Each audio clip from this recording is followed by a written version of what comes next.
Family businesses are facing a succession paradox, and that's according to this article that was put out by Deloitte. They did a survey of 300 family business executives, and they found that 78% expect a CEO transition within the next decade. 42% foresee this shift within just the next 3 to 5 years. But the data also highlights a succession paradox, the dramatic gap between intention and action. 85% of respondents agree that strategic CEO succession planning is critical to long-term success, but only 57% have an established plan. And fewer than a quarter, 23% in this survey, are actively implementing one. Now, I'd like to see what their definition of implementing is, because if they have an established plan, then all the documents should be signed and executed and ready to go. If they're implementing, maybe that just means they're actively in the transition now. That's probably what that means. I'm going to assume it is. I haven't seen the study, so we'll just, for now, we'll just assume that that's what that means. All right, so... And then the disconnect is further reinforced by the fact that 30% of respondents admit their succession planning is behind schedule.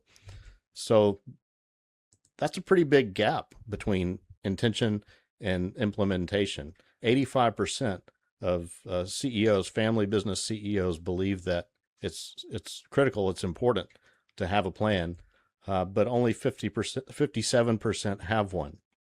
And what does that mean? Well, it means that we tend to put things off that are not urgent, and succession planning definitely is not in the category of urgent until it is, and then it's too late, right? And just think through that, and you know what that means. By the time you need the plan, it's too late to make a plan. Let's keep going. Some key findings in the survey was that competing pressures put a pause on planning, exactly what I was just talking about.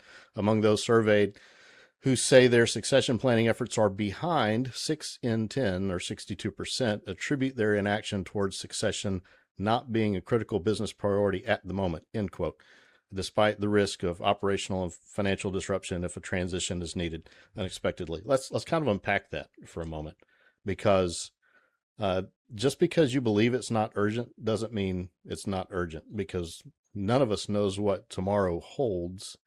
And if something happens tonight, if I died tonight, what's going to happen in my business tomorrow? Well, if I don't have a plan, it won't be good. That's pretty easy to forecast, right? Okay, let's keep going. Family members are no longer the default option for CEO. So 61% of the surveyed family businesses report at least one family member who's interested in the CEO role. Fewer than a quarter believe those. Let me read that again. While 61% of surveyed family businesses report at least one family member interested in the CEO role. So they got at least one. 61% of them have at least one family member who's interested. Fewer than a quarter, or 23%, believe those individuals are ready to assume the position in the near term. So if it happened tonight and they've got to take the reins tomorrow, 23% are ready. That's not a huge number. Succession preferences also vary by company size. Only 32% of companies with over $1 billion in revenue expect a family member to become CEO. That kind of stands to reason. At that level, you really need specialists to come in. And when I say specialists, I mean people who are CEOs by trade and by training and by a vast amount of experience. Family members won't necessarily have that level of training and experience. Not to say that they don't, but it's pretty uncommon. And then whereas companies under 500 million are evenly split, so 50-50, as they say, with 47% favoring a family member, 46% favoring a professional manager. That's about where you would expect it to fall. Notably, once a family business selects professional management, 3/4, 75%, plan for future CEOs to continue being non-family executives. And that makes a lot of sense too, because once you've made that transition, it's really difficult to go back to having it be a family member for a wide variety of reasons. You might even say a plethora of reasons, if you're into that sort of thing. All right, let's keep going. Boards and councils are valuable assets in succession planning. Well, duh. Independent oversight and outside perspective are important for family enterprises where businesses and family dynamics often intertwine. According to the survey, 76% of companies with 100 to 500 million in revenue have a board of directors. Well, you would expect that at that level, rising to 96% among those over 500 million. Yeah, I guess so.